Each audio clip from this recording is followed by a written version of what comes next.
नमस्कार, मैं नितिका विप्रो अध्ययन प्रोग्राम के तहत कचरा एवं सस्टेनेबिलिटी पर अध्ययन करते हुए आज हम दादी जी का इंटरव्यू लेने जा रही हैं।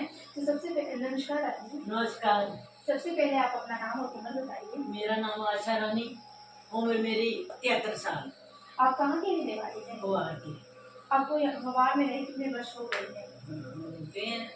59 साल। तो अब हम आपसे कुछ प्रश्न पूछेंगे। जी। कृषि से किस प्रकार का कचरा उत्पन्न होता है? कचरा जैसे को होता है, घास फूस होता है, जैसे मक्की का हो जाता है कचरा इकट्ठा। किसान कैसे और कहाँ इस कचरे को फेंकते हैं? इनको इकट्ठा करके जला। खेती करते समय आपको कौन सी समस्याएं आती हैं?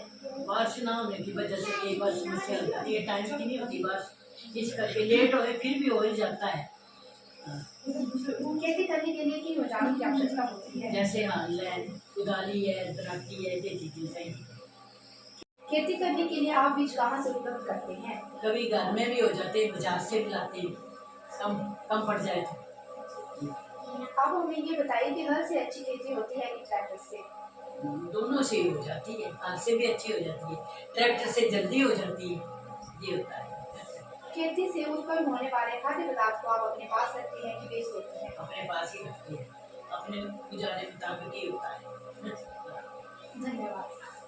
नमस्कार, मैं नियति विप्रो अध्ययन प्रोग्राम के तहत कचरा एवं सस्टेनेबिलिटी पर अध्ययन करते हुए आज इन एंकर से इंटरव्यू लेने वाली हूँ। आपका नाम क्या है? राजकुमार। आपकी आयु कितनी है? 42। आप कहाँ रहते हैं? आपको यहाँ पर रहते हुए कितने वर्ष हो गए हैं? 20 साल। कृषि से किस प्रकार का कचरा उत्पन्न होता है? कृषि में बहुत प्रकार का कचरा होता है, जैसे कि जो ज़्यादा वेस्टिंग होता है उस कचरे को हम उठाकर एक जगह इकट्ठा करके जला देते हैं। किसान को कृषि करते वक्त किन समस्याओं का सामना करना पड़ता है? किसान को ज़्यादातर कृषि करते वक्त तो जैसे पानी की बहुत समस्या होती है। खेती करने के लिए आप किन औजारों को लेते हैं? खेती करने के लिए हमें हल, दराटी, फावड़ा आदि की जरूरत पड़ती है। हल हुई। पहले की कृषि और अब की कृषि में क्या अंतर है? पहले की कृषि जो है वो गोबर से उत्पन्न होती थी और अभी की कृषि जो है जैसे खाद यूरिया डाल के पैदा की जाती है। आप हमें बता सकते हैं कि हल से ज़्यादा अच्छी खेती होती है या ट्रैक्टर से? देखा जाए तो हल से जो है अच्छी खेती पैदा होती है। खेती से उत्पन्न होने वाले खाद्य पदार्थों को आप बेच देते हैं या उसे अपने पास रखते हैं? खेती से जो भी हमें खाद्य पदार्थ पैदा होते हैं हम जरूरत अनुसार अपने घर में रख लेते हैं, जो उससे थोड़ा ज़्यादा हो जाए तो उसे हम बेच देते हैं। खेती करने के लिए जो बीजों की आवश्यकता होती है उसे आप कहाँ से उत्पन्न करते हैं? खेती का बीज लेने के लिए हम जैसे चुवाड़ी ब्लॉक में भी अच्छे नए बीज आते हैं, उनका उत्पादन करते हैं। धन्यवाद।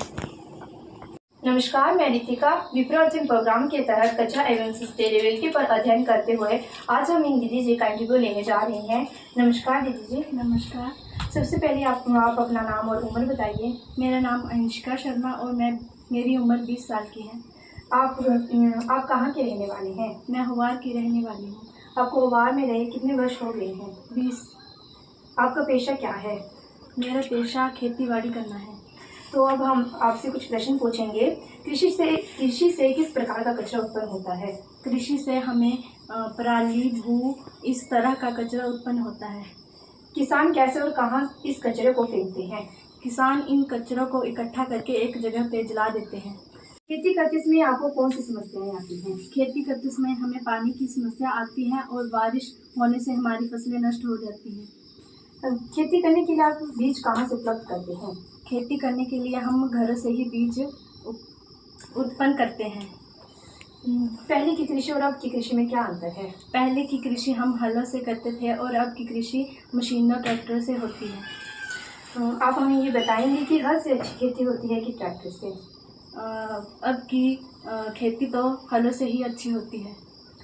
खेती से उत्पन्न होने वाले खाद्य पदार्थ को आप अपने पास रखते हैं कि बेच देती हैं? इनको हम थोड़ा अपने पास रख लेते हैं और थोड़े हम बेच देते हैं। धन्यवाद।